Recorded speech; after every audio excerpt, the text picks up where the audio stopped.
Welcome to the Manifestor Only podcast. Today, I have 1-3 emotional manifestor Nova. Welcome to the podcast, Nova. Thank you so much. I'm so happy to be here. Me too. And I would love it if you could just start us off by introducing yourself in the way that feels the most natural to you. Mm. Yes. So 1-3 emotional manifestor on the cross of consciousness. Um, let's see, I'm 11 years into my experiment and just absolutely loving the longevity of this experiment with human design. Like, I feel like I'm in the sweet spot of it. It's just absolutely luscious. Let's see. I've done human design business stuff, but currently mostly just focusing on gathering human design people together um, in person. It's kind of my human design for the, service at the time. Um, I live in Southern Oregon in the US and spend relatively a lot of time outdoors with my dogs, roaming nature, and yeah, a lot of solitude and family time. It's kind of my world right now. Thanks for asking. Do you feel like solitude is something that has come to you after you found design, or has that always been a part of your life? It's always been a part of my life. When I reflect back on, times in my life where I would just not people for years on end. And then some kind of pressure around, oh, but this is what you're supposed to do. This is what people do, and then I'd like pressure myself back out into the world again. And then, um, when COVID happened and everybody started quarantining, it was my first opportunity to get to go into solitude without pressure to be anything different. And I have an undefined root. So pressure's a theme in my life. And specifically, I have gate 60, which is the gate of limitation, with the fourth line, which is all about my network. So for me, it was always like not knowing those limitations of like social pressure, sort of. And so, yeah, I would just find myself, back out doing things. People ask me to do something and I would feel like pressure to do it. But during quarantine, it was like none of that was happening. And I got to really experience like a true break. Not to mention this massive sacral break that happened when the whole world, the majority of the energy in the world was not doing sacral work. It was like, whoa, what an interesting experience I'm having in my body right now. And when the world started to pick up and go back out again, I was like, yeah, no, not ready for that. And so I just continued to give myself that pressure-free break and space, and yeah, continued to focus on myself. I also ended up going through my Uranus opposition, so that solitude was very helpful for that big life theme transition. And even now, as I feel myself starting to come out a little bit more, it's completely different than how I did it before. I was very envious of everybody under COVID because while everybody was forced to stay home, I was forced to go work more. And it's been a really interesting experience for me now, because one of the first things I did under COVID was I was running a restaurant, which was incredibly difficult. Just, the government blaming well, at least here in Norway, the government blamed the restaurant industry always for any outburst or anything that was happening. It was like, it's the restaurant industry. Now you have to follow this rule and this rule and this rule. And it was just so intense all the time. And then when I was like, okay, I'm done with that. I can't do this anymore. But then I had this side job of working with troubled youth that live in not foster care, but like before foster care, the point before. Um, and a lot of the people who work there would travel to work. So some people would travel all the way from Denmark, some people from other cities, but then they couldn't travel to work. So I had to end up, this was usually a job where I would work 3 days on, which meant I slept at the house. I stayed at the house where the kid lived.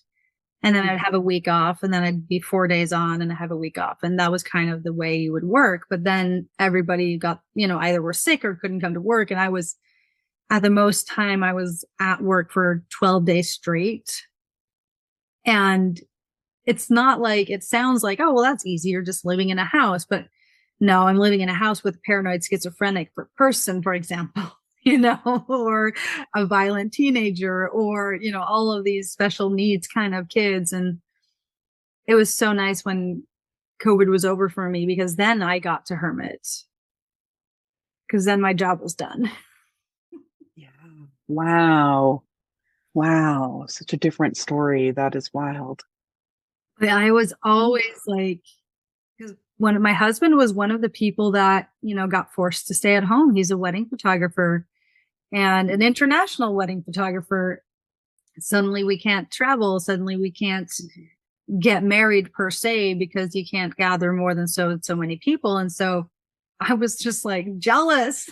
I was like, I'm done playing this manifesting generator person. And I feel like a lot of that conditioning is so real for us manifestors. Of course we know the mechanics, we can read about it, but really when it comes down to understanding and experimenting, that's where I think the gold is. Absolutely. Absolutely. Yeah, we definitely, I know for myself anyway, I valued the manifesting generator, wanted to be that as a manifestor. I loved the swiftness, but I wanted it to be backed up by that sacral. And I remember when I first got into human design, I remember calling undefined sacral people, I used to call us sacrally challenged. Oh my gosh. So different now. Now I'm just like so grateful to have an undefined sacral. It's so sweet. I know during transits, we get to sample other energies, and it's not the same as having it natively in your chart. But oh my goodness, when we go through long transits where the sacral is defined and I can't dump that sacral energy out. Oh my gosh, I can't even imagine having a defined sacral and just living in that energy there. I love my emptiness. I love being able to empty. Oh, yeah. So yeah, I went through my, wish I could be a manifesting generator phase. And yeah, and then after that, it was projector. Like I have a lot of projected channels, and my only conscious channel is a mental projector channel. So, kind of spent my whole life thinking I was a projector, wishing I was a manifesting generator. And so, yeah, the deconditioning journey of just releasing what you aren't, but in this way where it's like you have little bits of it. So, like, how do you reconcile that? It's been a lot of fun playing in these nuances. Right? These nuances of our chart is where the differentiation like really happens. And so finding my way as a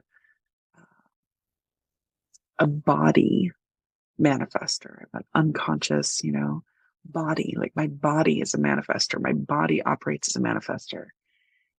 And my personality or my mind, does this sort of mental projector processing also. And yeah, finding my way of being being all of that. Mm. Mm.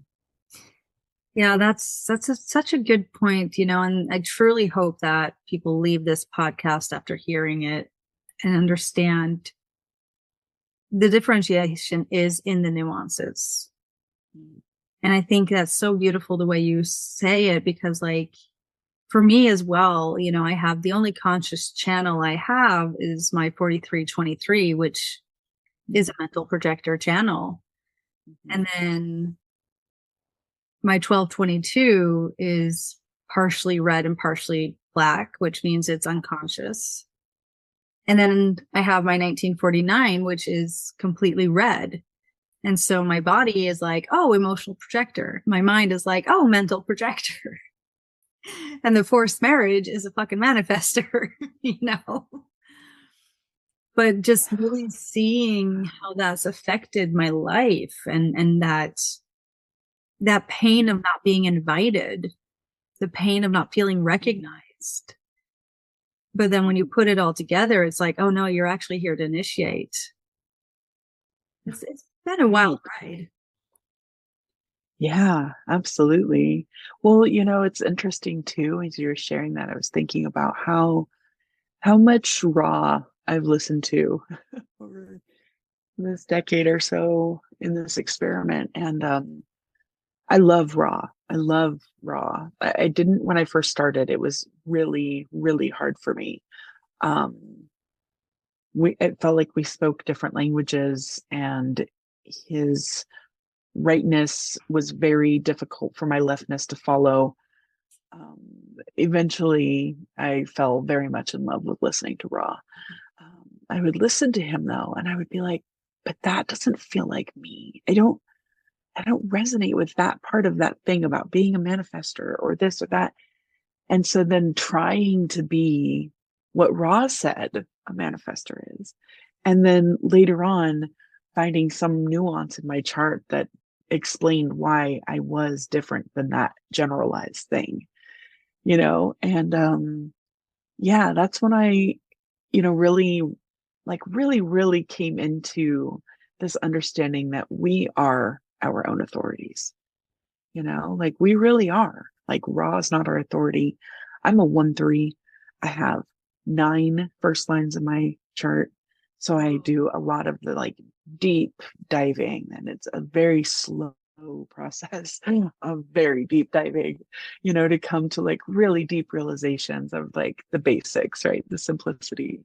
Um, but I have to like sort through so much crap to get there.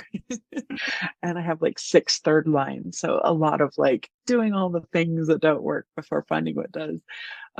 So yeah, it was like pretty interesting how profound that realization was, that like I am my own authority. Like even Ra is not my authority. Um, you know, I'm so eternally grateful for all of the wisdom and, just the joy of Ra, his existence. I feel um, like he really reminds me of there's this jokester in Native American culture. It's the like um Hakoita. I can't remember how it's spelled and I can't pronounce it very well. But he's the trickster. He's like he gives you information to see if you're going to do what he says, and sometimes it's very wise and sometimes it's like ridiculous, because his whole goal is to bring you back into your truth with yourself, your connection to source, your connection to yourself. And that's what I feel like Ra is. Like he shares some of the most profound information. And so many of my realizations, end up circling back around and aligning very much with what he says once I go through my process. But there's definitely ways that when he spoke in generalizations, like it just wasn't accurate to the nuances of my chart. So having this journey with, um, listening to Ra and allowing it to inform my process, my system, to go through, its process with everything that he said and the stuff that I hear or that resonates, elsewhere online, and having my own process, coming to my own realizations. Um, I'm a very experiential manifester. I have my manifestor channel is 3635, which is definitely experiential. But I have two other of the experiential way channels. So three of my five channels is all about the collective and, like having experiences and sharing them with the world. And so, going through my process and sharing my experiences with people has been one of my greatest impacts, I think, in this world is being able to share from my own personal experience. Yeah, I think that's so beautiful when I look at your chart and it's just like this is a person who's not only a 1-3 who's here to really, be that martyr as we call it, but the person who's here to trial and error and go into things to figure it out. But then you throw in three of those channels in the experiential way, and it's just like, whoa, you have, I'm assuming, a shit ton of stories to tell. Yeah, it's most definitely. Yeah, I wonder how, I love my 1-3 profiles, but it's probably because I'm married to one as well. But how was that for you growing up? Like, were you conditioned to be allowed to fuck up to find out? I love that question. So my mom and my dad are both 1-3s as well. They divorced when I was 2, and I was raised by my mom. Spent a little bit of time with my dad's family, but didn't see him much. But my mom's a 1-3, and she and I are very similar in a lot of ways, and also very different. So, um, whereas I have 9 first lines and 6 third lines, she's like the opposite. I think she has like 9 third lines and like 6 first lines. So there's very much this relationship of my mom, and my mom's also a cross of consciousness, like I am. It was very much like this. She was learning the lessons and passing them on to me, like passing the baton. And I was like, I don't want to learn your lessons. I want to learn my own. And my mom was like, no, no, no, I've already done this. Just take the baton. No, I refuse. I will also say, so my mom's a manifesting generator. My brother is a 6-2 splenic manifester, and I'm a 1-3 emotional manifester. So my poor mom had 2 manifestor children, and we kind of ran in our own little pack together most of our life. Like we just kind of like took off, did our own thing. You see us when you see us. And so she ended up with not only 2 manifestors, but both of us having third lines on our chart too. My brother being 6-2, that first 30 years, I mean, he definitely went harder than I did. I, I always say there's this part of the third line that like knows that we're lifers, like we're not going to kill ourselves the first 30ish years, and 6 lines are like, well, I only got 30 years at it, so I'm going to go hard. My brother definitely did.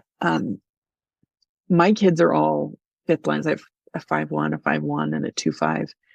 And now my grandson is a 6-2. And having the experience of that third line, I'm like, oh my God, I don't know how my mom didn't die. Like it is so, oh my gosh, this boy. Yeah, that third line, my heart goes out to any parent with a third line child. Um, Interestingly, when I look back on my own life, all the ways that my mom tried to teach me whatever, that was the stuff that was complicated, that I had to do so much unlearning before I could find my way. But the ways that my mom just like left us alone and didn't bother us, those were the quickest ways for me to, that I learned my own way. And those things have worked the easiest. But yeah, it's been a long, interesting journey with that 1-3. And because I have so many first lines, like I really have to go hard into that mad scientist process and like really mess a bunch of stuff up. And that's been a long journey. And oof. So yeah, my another thing with my mom and I that was interesting was learning that we also have the same, one of our nodes is the same, the 36 to the 6. And I remember my mom transitioning out of that like adventurous, the 36, right? Wanting to get out and experience crisis and whatever, moving into that six and feeling like, gosh, she changed so much. And now she was like, when I took off to go live on the road with my kids, like she'd done with us, she was my biggest critic. And I was like, how can you like be so hard when you did it? And it was because she learned, that wasn't, where she wanted to land. And so, yeah, it was just really interesting having a mom that had kind of walked in some of these steps before me. And it was very, her heart, I know, wanted to protect us from making similar mistakes. Um, but we had to find our own way. And that's, yeah, it's a doozy to witness a third line finding their way for sure. It really, really is. I, of course, had my first phase of life as a 6-2, where playing that third line phase. And I agree, we go really, really, really hard. It's so funny because when you look at my passport, I had to renew my passport when I was 37. And I took a picture of my passport when I was 27 and then my passport when I was 37. And 27 picture is just, it's so hardened. I mean, my eyes are just like, my whole face is just like, get me out of here. I'm just like, I was so done. I was so fucking done. And then you look at 37 and it's just like this mellowing and this brightness that's come back to my eyes. And it's just like, wow, that process is so real. Cause I was so done around the age of Saturn return, around the age of 27. And then going to that roof process for me was just like, oh my gosh, yes, please, thank you. I need this so much. Even if I had to be pulled up here by life, but still, when I finally settled into that, I don't have to live that hard anymore. It can be mellow. It doesn't have to be so intense. Yes, thank you. Mm, I love that. I feel that. Yeah. Yeah. That first phase is a doozy.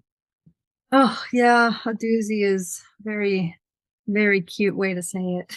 Mm-hmm.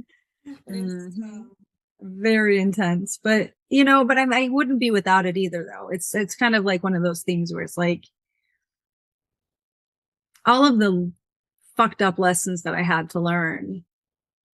I'm so grateful for them. And like you said with all of your first lines, I mean, I still have six third lines in my chart, meaning I'm always going to have aspects of trial and error. I'm always going to have aspects of doing things the wrong way to figure it out kind of way.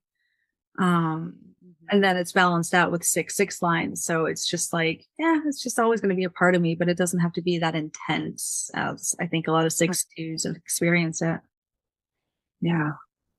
And having a similar sort of experience recently. So I went through my Uranus opposition last year in June. So this is July of the next year. So 13 months. And I was really primed. I'd been like really observing my Uranus opposition coming in, like every pixel of that transition for like 4 years, 5 years. And we had gone to the Manifestor Women retreat. I got back 3 days before my Uranus opposition. So I was just like laid open from the impact and potency of that experience. And I actually felt my Uranus opposition, like that, felt that portal just like go through me, like a beam that was just like clearing cells in my body and then just like whooshed out into like the environment around me and like just change everything. So it was very much like an overnight change for me, even though I'd been tracking it for so long. Um, and so I transitioned from the 36 to the 6. And I used to always laugh and say, oh, like transitioning from crisis to conflict, that sounds great. But I got so tired of the crisis. I was like, I will take conflict. Just get this crisis out of here. Oh my gosh. After that Uranus opposition portal that I felt, it was like instantly, it just felt like there had been this like giant crisis monster just like rushing, like banging around the house, screaming my whole life. I didn't even realize how quiet it could be without it, you know? And like since then, I've tried traveling, multiple times and just been like, oh God, I just don't like travel just doesn't do it for me like it used to. And there's like all these things that are so different with that transition. And I cannot tell you how grateful I am to not like it feels like my 36 has retired. And my heart goes out to people that live with the 36 like all their life. I cannot, I cannot imagine. I am so grateful that it has like it's out to pasture. I do not have the capacity for crisis that I used to. Um, I feel like the six is like this bouncer at the door, and it is um, the gate that like decides what gets into the emotional center. So it just feels like it's this bouncer at the door that's just like, nope, nope, like you can get out of here. You're not coming in. And then the stuff that gets in, it's like jumping and trampoline park together. Like, oh, this is so fun, and it's like, yeah, I can feel the swirls in my body, but nothing like that crisis. And yeah, I was reflecting on it recently, and I realized that I think that people that have the 36 in say like their sun or earth or you know something that's like prominent and is like always in their chart, um I feel like they know how to navigate it differently. I feel like there's some mechanism in us that is like, I'm so done with this thing that actually transitions us into the next phase.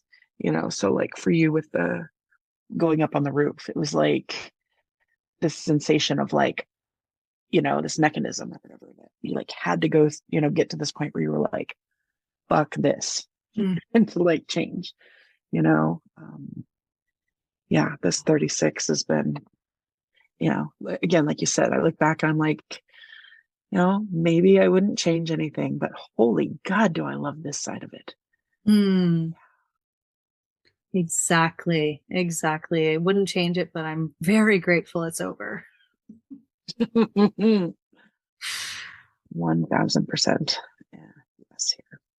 Your Uranus opposition is a thing I'm trying to trying. I guess that's I am trying to figure it out to understand it.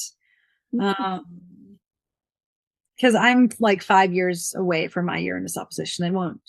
The date isn't until I'm 44. But there is that part of me that still feels like I can sense that there's that nodal shift is coming.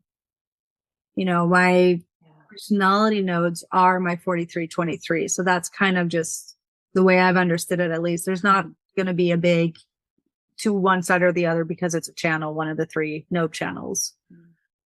But on my design side, it leaves from 14 and then it goes into 8.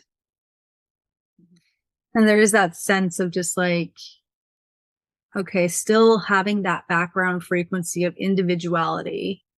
I mean, you would have a background frequency of going from collective to tribal, right? Going from that collective crisis to that tribal friction. But that, I don't know, like I'm seeing myself give more and more up on the power skills of the 14. Really just like, I'm done doing things. And that could also just, of course, be conditioning and deconditioning process of the sacral in general, of course.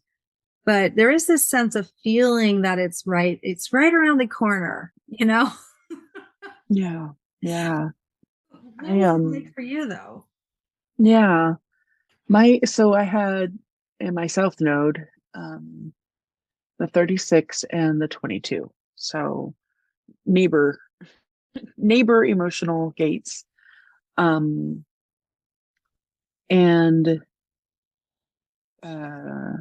part of for me was this shift from my south node environment just being so emotional, right? Um, I remember at one point in my life, before I really understood the 36 in the south node, I remember being like, I don't feel like I am crisis and I am chaos. I feel like it's outside of me and I'm like a conduit of it. Mhm. And then learning that that was my node, I was like, oh my gosh, that is exactly what that feels like. That's what that is. I'm a big fan of human design or any system sort of making sense of the lived experience rather than the other way around, like trying to force the lived experience to align with the system or the chart.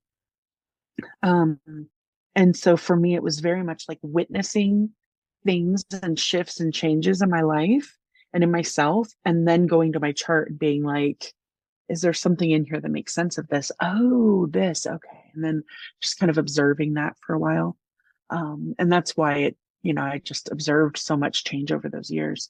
But the 22 and the 36 being in my south node in the emotional center and feeling that shift from being in such an emotional environment to the 30 or the 22 shifted up to the 47, which is um in the ajna, it's connected to the 64, which is my conscious mental projector channel. um and so it just feels like I've been on this like slow mushroom drip, like when I use psychedelics and like the ahas and the realizations that happen. It's like I've been on this slow drip of that. Like so much of my life and my experiences just make sense and click. There's a lot more of the like, being in the ajna than being so much in the emotional center because of that shift of like location. Yeah. Um, for me, the 22 was the 22.1.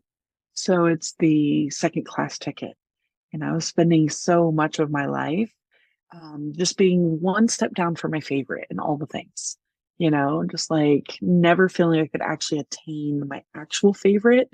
And so being one step down, and feeling how I could actually embrace my favorites and actually have them and get to have them. And, it was just a lot of um, somatic sort of like re-centering. Um, there's also this other piece for me of the uh, like sometimes still just kind of bracing myself for chaos, because it's been such a huge shift and it was pretty immediate. And I just keep being like, wait, when is the other shoe going to drop? Like I lived 44 years. Mine was when I was 44, but 44 years in this energy. And like, is it really gone? At some point, is something else going to come back? Um, it's definitely been like this. I honestly feel like I have PTSD from that 36 in the first part of my life. I mean, just observing and witnessing and waiting for that other shoe to drop and actually experiencing more crisis in my life around just the waiting and wondering if crisis is going to happen, like in my nervous system and whatnot. Mhm. But there's so many pieces to the Uranus opposition. Part of it is those nodal gates. There's also if you look at the chart of the Uranus opposition, there's new things that come in to your life, potentially a new profile that like somehow is like this layer on top of your existence and your incarnation, the incarnation cross of the Uranus opposition that kind of layers itself. So there's all these pieces, and me with my, 9 first lines, I've just really taken my time with all of the details of each of these and just really like observed it in my life and really been with that transition. And it's pretty spectacular. I went and I looked at all of my, so I did my, my incarnation cross, my natal incarnation cross, and profile, of course. Well, not of course, but of course to me. And then did my profile and incarnation cross for my solar return. I'm sorry, my Saturn return, first Saturn return, my Uranus opposition, my Chiron return, my second Saturn return.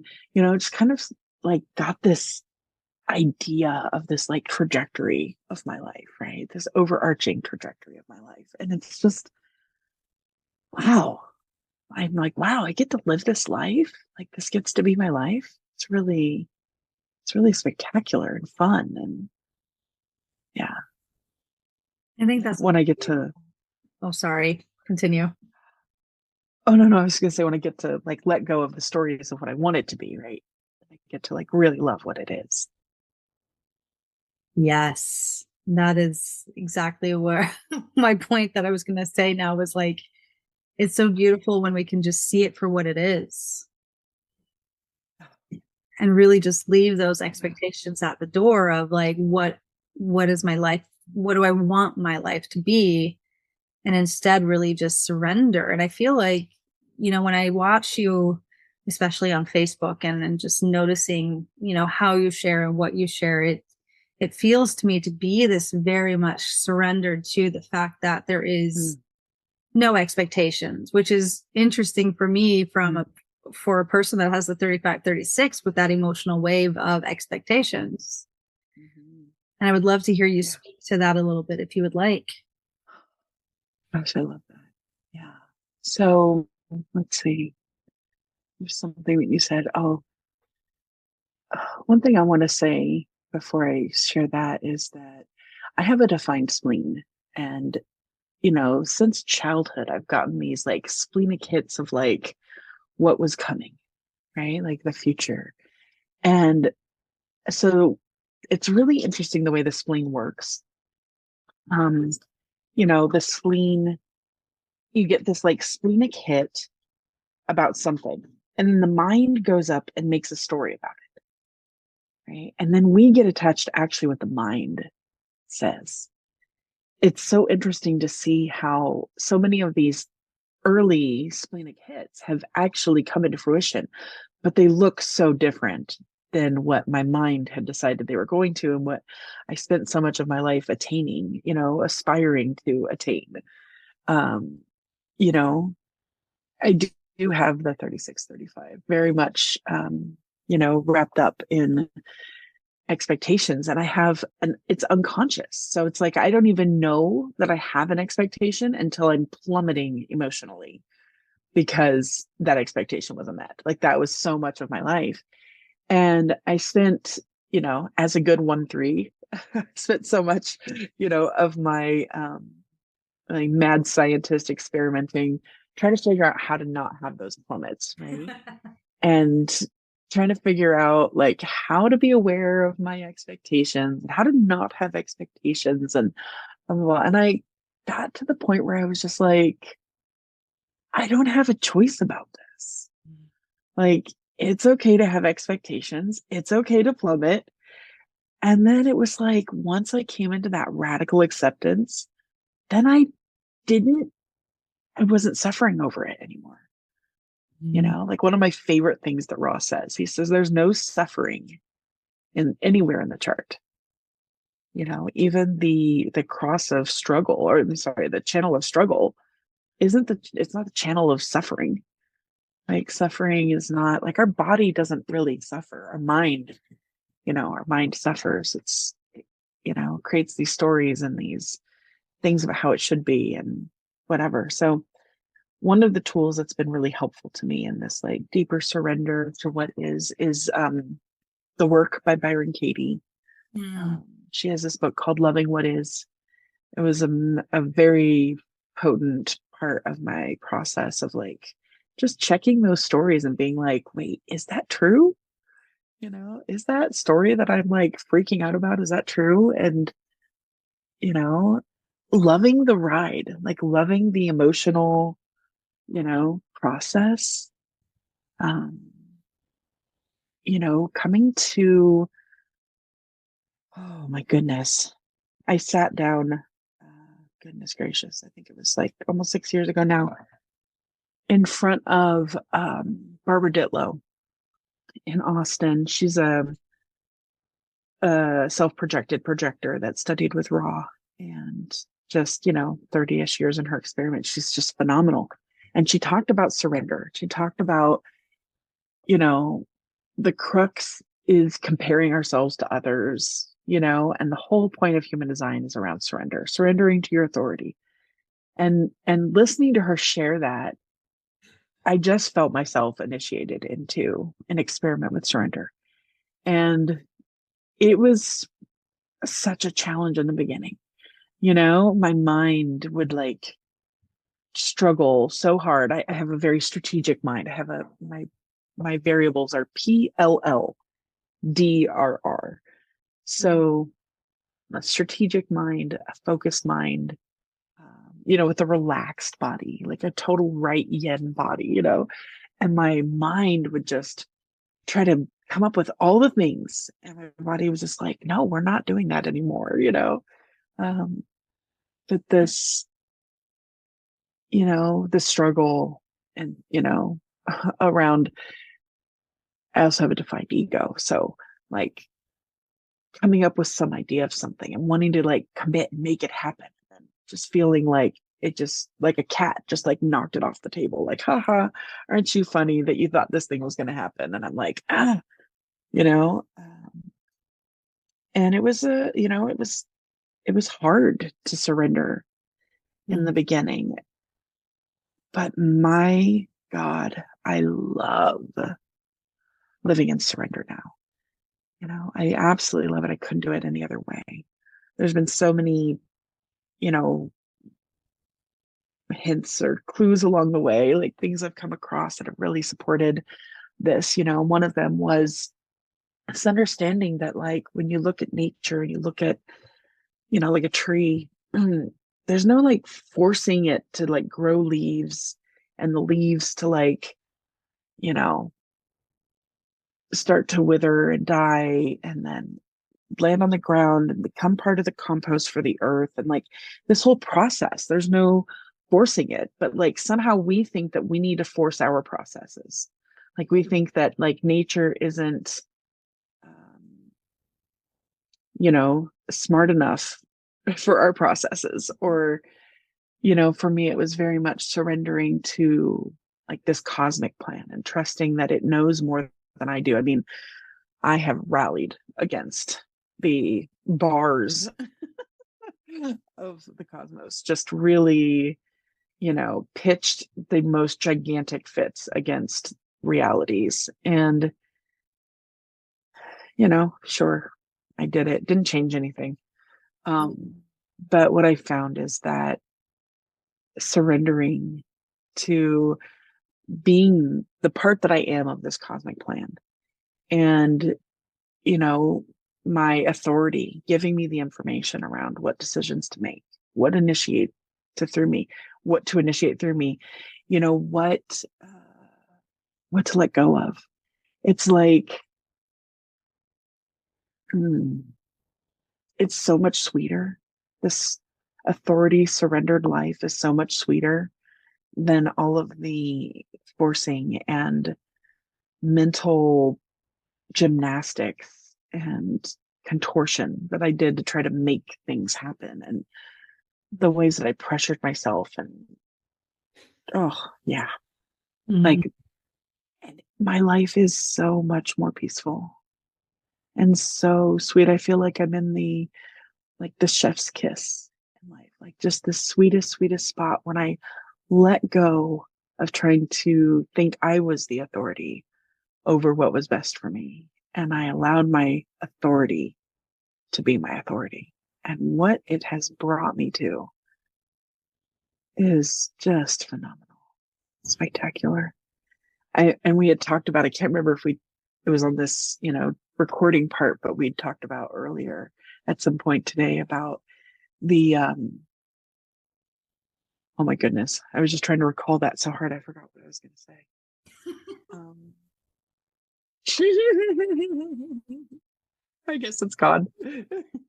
But from the ether for right now. We'll see if it comes back. Yeah. Right. I think this is I could listen to you talk all day long, Nova. You just have that incredible depth of peace to the way you explain and experience or explain your experience with this system and with living through that surrendered state. And I feel like, a lot of what I'm trying to do in this podcast is to, bring that differentiation, but also to like crumble down a lot of the narratives that we read online, because it's so easy to put 15 words in a post and people will take that as truth. And one of those things is, well, yeah, you have a defined ego. You have the channel of surrender, which has this narrative of, first of all, it is in the materialistic way. It has, from the 54 up to the 45. But there is this narrative of, as long as you have the defined ego, as long as you have anything going on, be it the channel of surrender or the money line or the channel of transformation, I mean, that there will automatically be an abundance of money and that you will have these enormous successes. And I feel like, we should definitely go into the part of like minimalistically living, which is also one of the things that we honor and love about you. Yeah.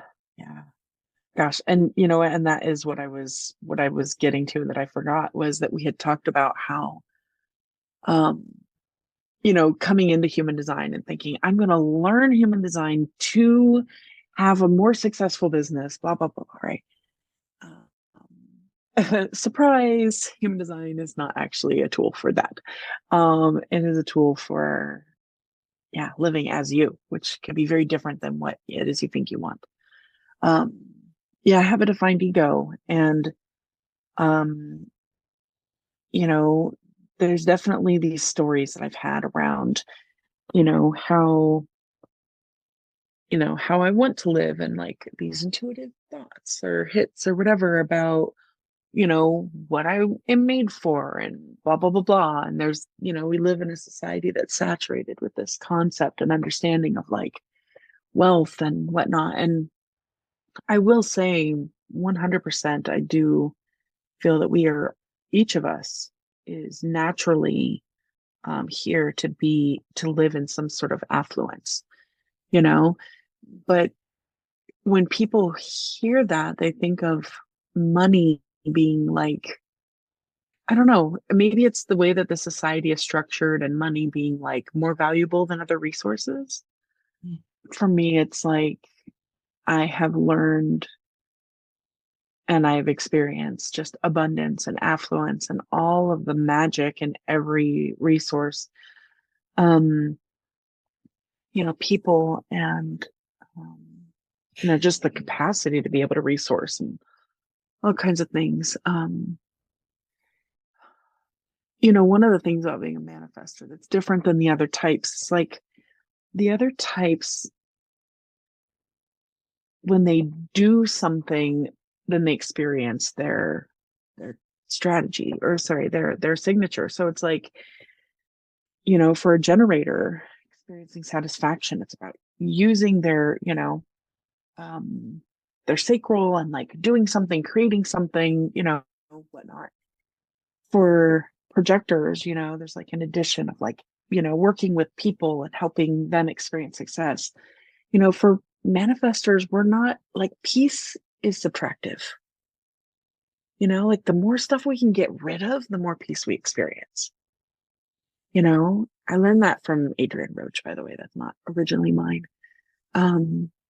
And this experience of letting go of more things, inner peace and outer peace. One of the big things that I've done over these last couple of years is somatic therapy, emptying things out of my body.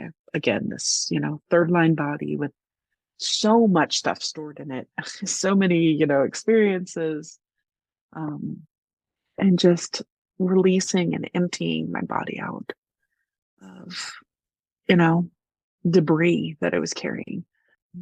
Emptying my physical life out. Inner peace and outer peace is it's so subtractive. It's such a subtractive experience. The most abundant and happiest I've ever been was, well, up until recently, was living out of a minivan with my kids. Like we had a bed in the back. I was like, now this is a home that I have the capacity to be responsible for. Like I can clean a van. A whole house, that's exhausting, but I can clean a van. And every morning we would wake up and we'd be like, what do we want to get into today?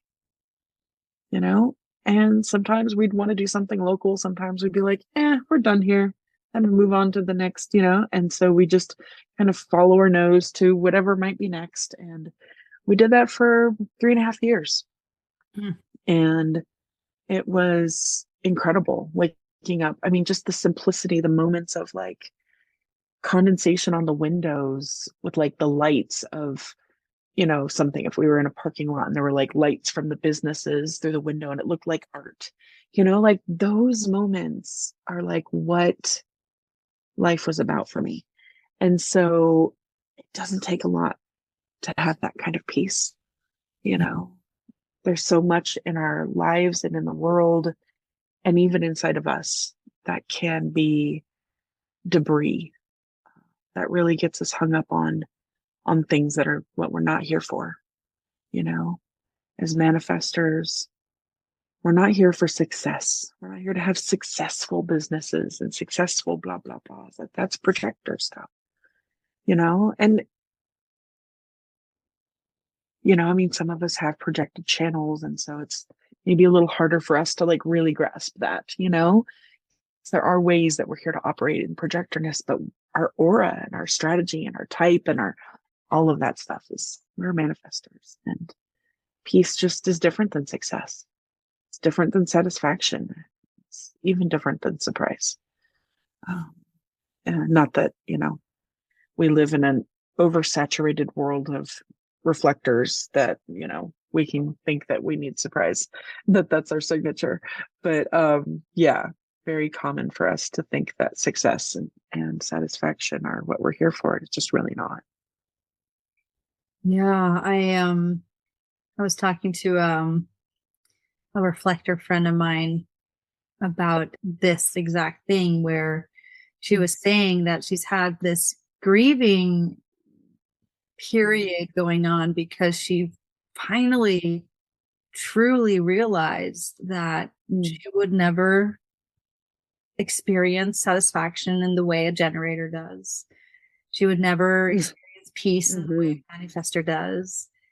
She'd never experienced success the way a projector does, and just really grieving the fact that, of course, all of us have this aspect of emotions and feelings and can, tap into different things, but to truly be satisfied and to regenerate energy from that satisfaction, it's not for us. It's not for her as a reflector either.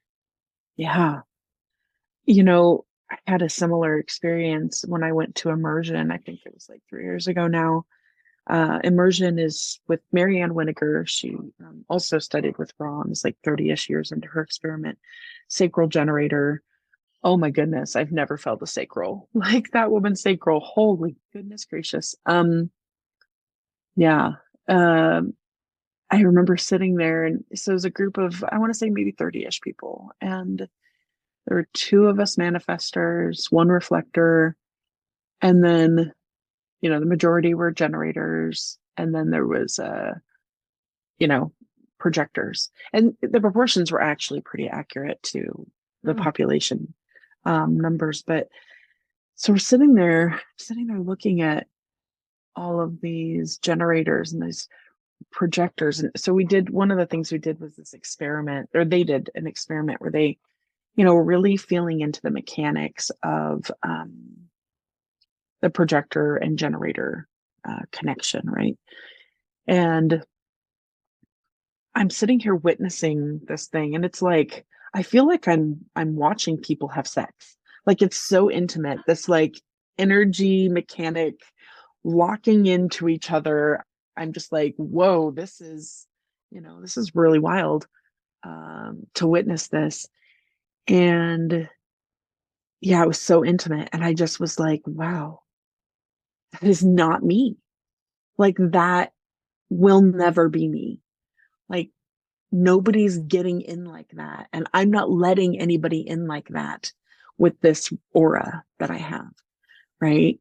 Um, I will never experience the satisfaction that generator experiences, or that success that projector is experiencing. And that's when I was just like, I am not a projector. Like, wow, like I really am not. Even if I have projected channels, I will never be a projector. I will never be here to do what projectors are here to do. It just, oh my gosh, it was so profound. And it really helped me understand and appreciate this, like, understanding of us as manifestors, that we're on the outside of this thing. I was like, oh my God, I would never want to be on the inside of that. Like, that is just, oof, no, I can't be in there. Like, I love being on the outside. Thank you. Thank you, Aura, for being built for being on the outside. I love, observing it to an extent, like it's,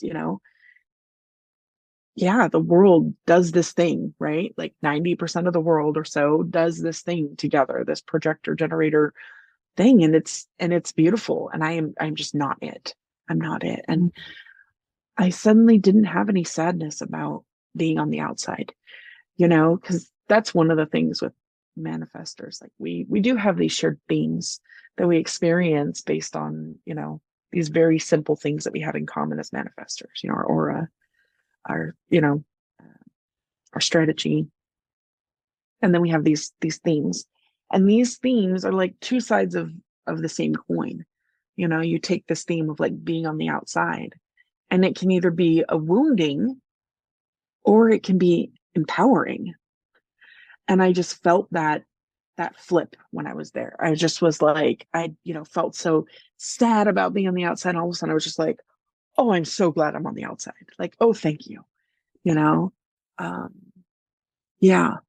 And, the contrasting experience to that was, the first Manifestor Women Retreat that we did. So we've done 3 now. The first one, being up there and being like, oh my God, this is me. Like, you are me, in ways that we as manifestors don't get to experience, because we've never been in a group of 20 manifestor, women together, with no other types, like, just, it just doesn't happen in the wild. And so to be there and have that experience of like, whoa, this is what it means to be a manifestor. This is what this is. Yeah, I The want to talk peace. more about that, because I've had a brief, I'd say 10-minute to 20-minute experience with something similar as the Manifestor retreat. As in, so I put on a conference, a human design conference. The first one was April this year, and the next one will be September next year. Need that year and a half to get things together. It takes time to initiate shit. It really does. And we were in nowhere near, uh,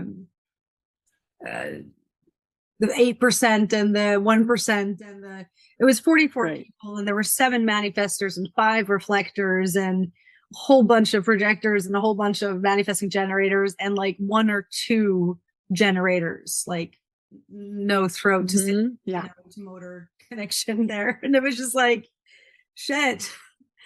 I got to sit in a corner because we had this lady come in and do an in-aura experience with us for an hour. And I got to sit in this corner with 7 manifestors, only in aura with these manifestors. And I'm the MC of my conference. And I'm just like, dude, I have to hold it together because this is so powerful. I just want to cry, bawl, burst into tears out of the immense, intense power I could feel in that group. But also just that peace, that just like stillness, and just, so yes, please tell me more about these beautiful out in the wood manifestor connection you guys have created or you Ooh, have created. I'm not sure who's created them. yeah. Um, so the original initiator for the Manifestor Women Retreat is Angela Shane, or Shane. I actually don't know how to pronounce her last name. I've only typed it, but Angela. So she lives on property in Colorado, up in the Rockies. At this point, they have 100 acres or 150 acres, something like that, of land, and they host medicine retreats. So so she was like, I want to do a Manifest Women retreat. And then she was very quickly connected up with Adrienne Roach, who really, really made it happen. So I came in as a facilitator that year, um, uh, with Adrienne. And then the next year, Adrienne, a month before the retreat, she was like, I don't have it in me to do the retreat and this other, massive project that I'm doing. I can only take care of one baby at a time. So we say she passed the baby to me, and I ran with it that year. And then this last year, me and a small team of Manifestor sisters, that had helped with the last year, we all came together and did this year. And then we're just gonna, continue forward. So the first year, there were 20 of us up there, and so we're up on this mountain. There's no other types on the property except, so we're in a yurt, um, and the house, which is, a 5 or so minute walk away, there's a generator of some sort that does the meals. It's the chef, and that's it on 100 so acres, and we are just so free to be us in ways. It's like we get to let everything hang out. We get to be so fully us. And there's just this easy way that we get to do that with each other because we know. Like I remember watching sisters like just like get up and just like leave and go outside. And I'm just like, no need to inform. Like I know what you're doing. Like, and then they'd come back and they'd be so peaceful, and I'm like, I know that feeling. Like I physically somatically have that same feeling. And when you have peace to the power of 20 manifestor women, right, or impact to the power of 20 manifestor women, it's like, have you ever played those games where it's like this, you shoot this ball up and it like bangs around in this like bricks or whatever and like breaks all the bricks up? It's like a video game of some sort, or a Yeah, phone I think game or I've something, played that out there. you Like, know? yeah. Yes, yeah, something like that. And just like bangs around and like breaks all this stuff up, right? And it's like all of this is happening while we're there in this container of just like impacting and and it's just like banging around in there. And it's so incredibly peaceful. Oh, it's so peaceful. And like, oh goodness, it's so yummy. And then when we leave the retreat, it's like all of a sudden it's like you can feel the impact, because that's when manifestors really make their greatest impact, is upon leaving, when we blast off and it's like boom. And then you feel all that impact, you feel all that stuff that just got like completely tore up, broken down, oof. And it's like a manifestor reset going up there. Like this will be our 4th year next summer. And it's like every year, that's really like my new year. It's like we go up there, we bring our shit, we work on it together, like all of us, do our things. We have really cool, like manifestory kind of stuff that we do, activities, etc. And a lot of space for nothing and spaciousness and just like being together, and what, organically shows up, and everything gets worked out in its ways. And then we leave there and it's like, wow, like everything is just empty and restarted and initiate. Like, if you want to know, like, truly what being a manifestor is, like having an experience like this and then leaving, that's what a manifestor is. It is, oh my gosh, it's incredible. And it takes you know, we talked about doing these retreats more often. Um, but it really, once a year, really works well for us because it takes so many months to unpack what happened up on that mountain together. And then we have time to gather up new crap to bring up together and do it again. And yeah, it's actually pretty spectacular. Ooh, I'm just noticing I got so excited. I was like, ooh, speaking quickly and all super activated. Every year at the retreat is different. The last year we went really deep into manifestor wounding themes and really transmuted them into empowerment.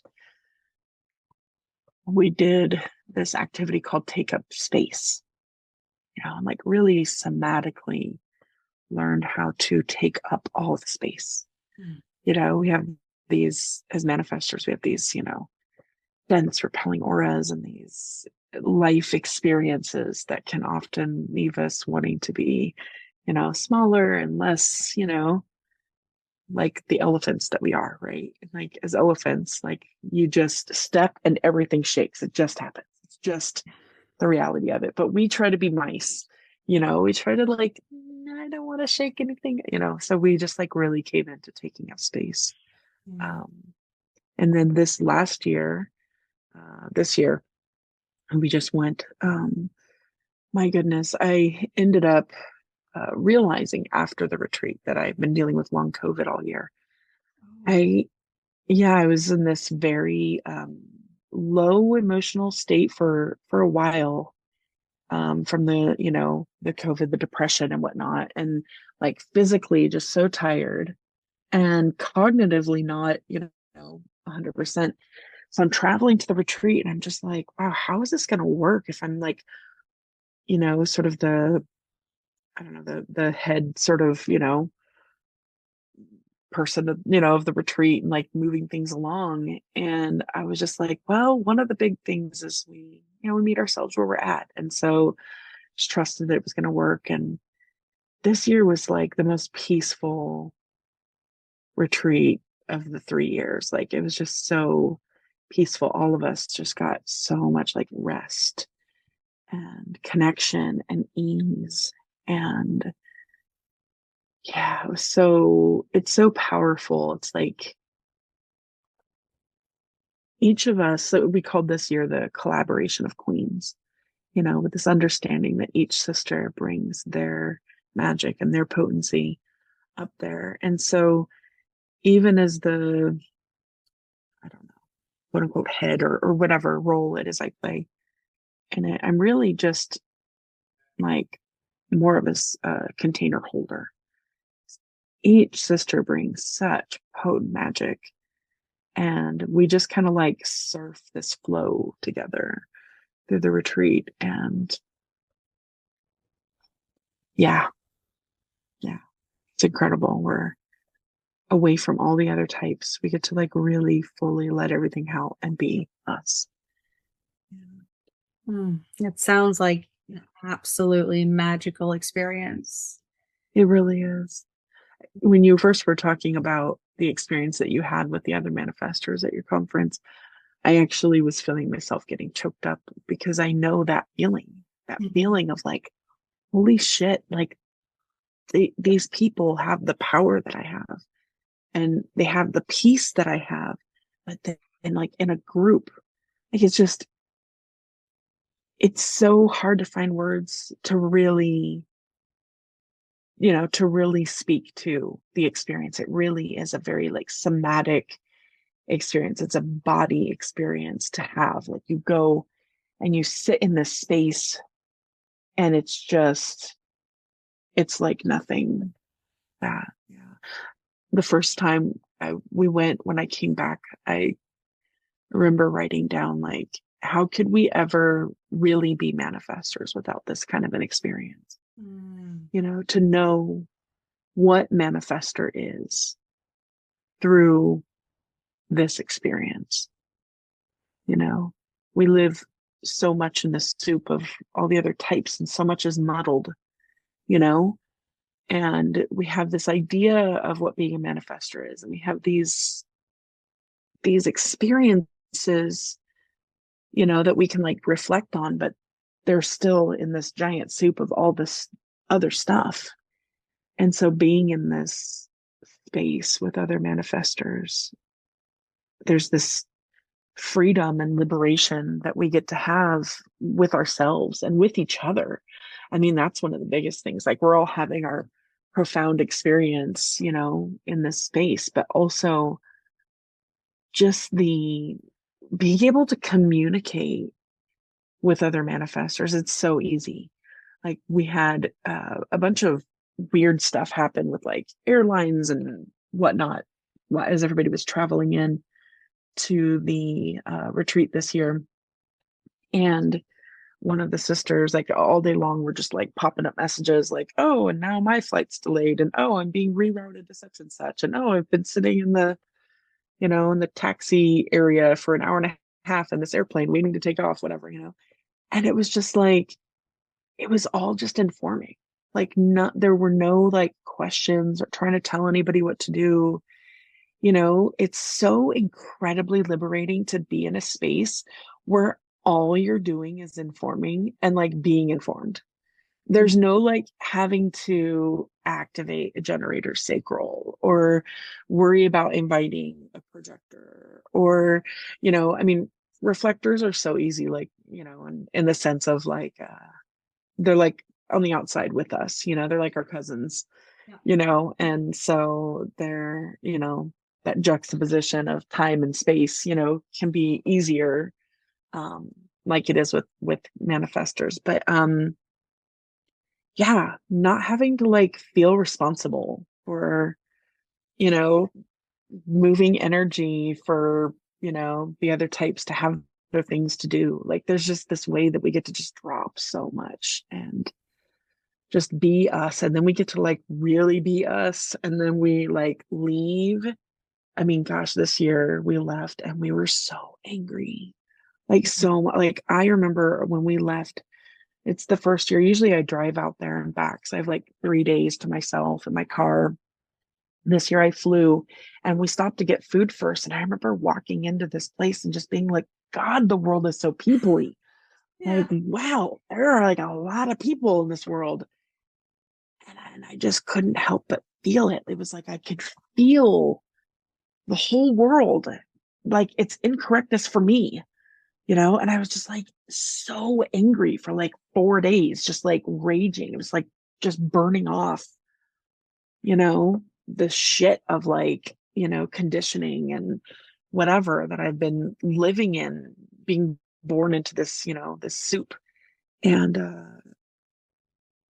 yeah, it's oh yeah, manifestor only spaces are really special. I mean, even just joining the manifestor women groups, Facebook groups, right? Um, I think we only have one right now, but being in there and like having that sense of like, oh wow, like these sisters get me and they're going through similar things and whatever, but to like take that to the level of actual physical togetherness in this really potent and luscious container is ugh.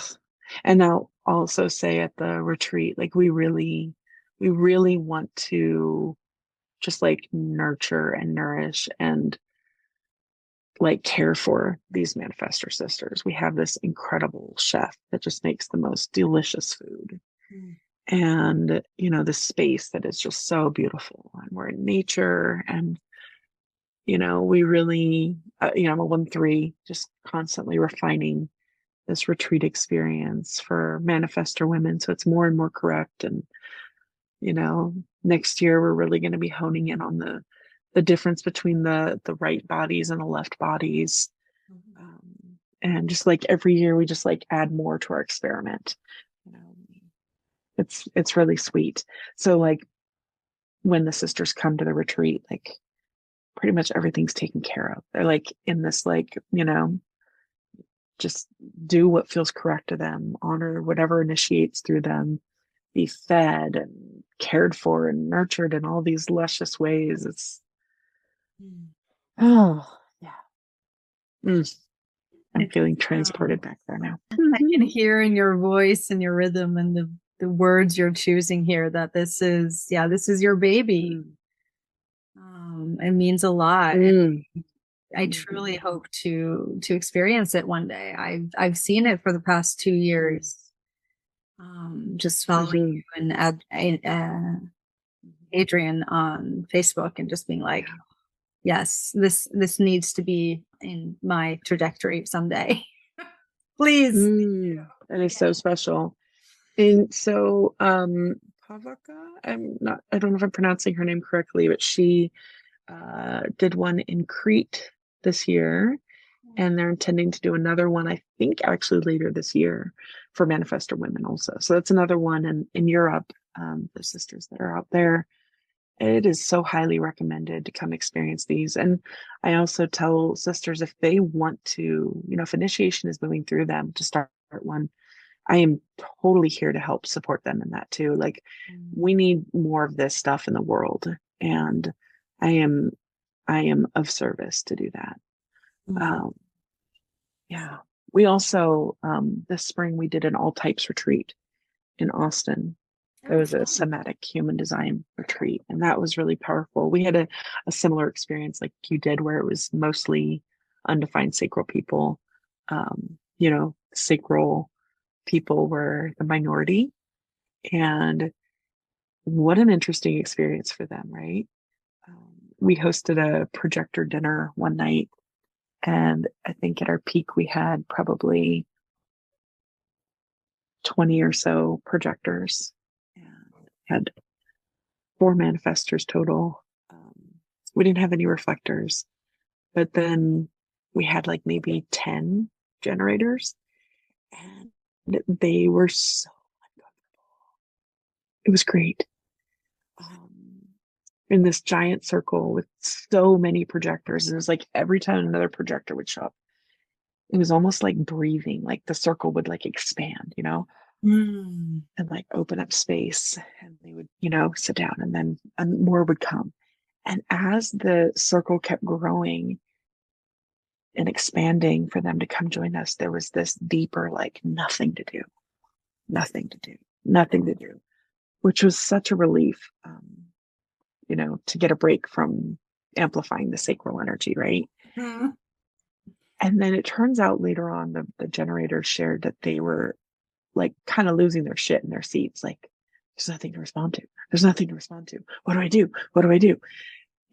And I just thought, wow, what a treat for these sacral beings to get to have this experience, because this doesn't happen in nature, right? For them to be in a mostly undefined sacral space, and for them to be the ones that get to be uncomfortable in the experience.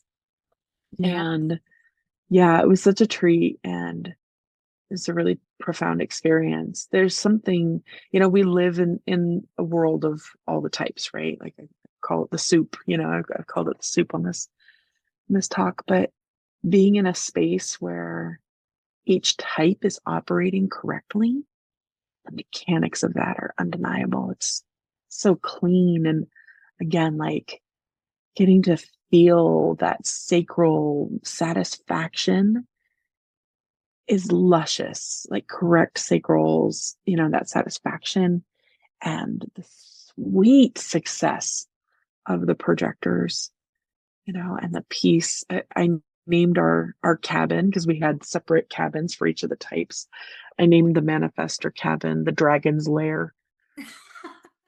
It's like, don't even think about coming in here. This is our space, Manifestors are very much like dragons to me, like very much that, like, that anger that protects the peace, and people again. Yes, let me go back on my mountain into my cave and go away from all the people that don't understand me. Exactly. I can see the similarities with the dragon. I really can. I've never thought of that before, but I appreciate it.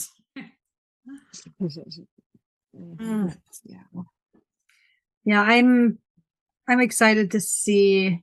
Maybe it's just because it's more on my radar, but at least what I'm seeing is that there are more in aura containers happening.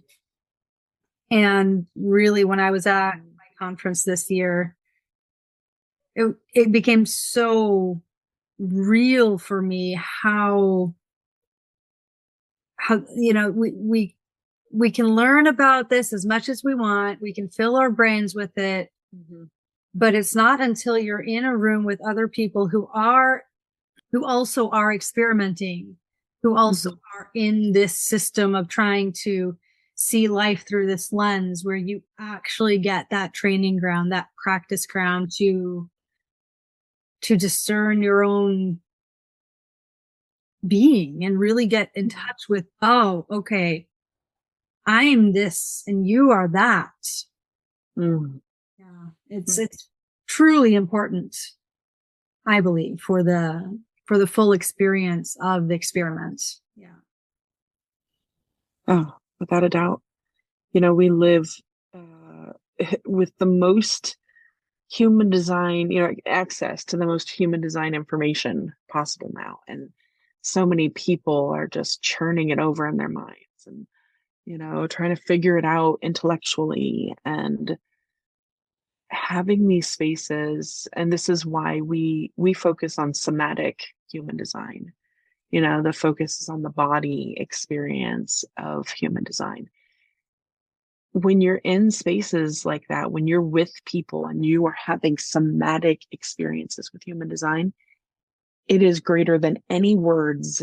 It's this undeniable truth, these undeniable truths that you get to have in spaces with other people, that you don't have to mentally, figure it out. It's like, it really allows you to distill truth from so much information up in the mind, to bring it down into your body and carry it, moving forward in these ways and operate, so much more correctly. It's incredible the transformations I've seen, in people that go through these like somatic experiences with human design. It fast tracks all of this online learning and self-learning, even experimenting in your own life. There's only so much you can do without other people who are also experimenting.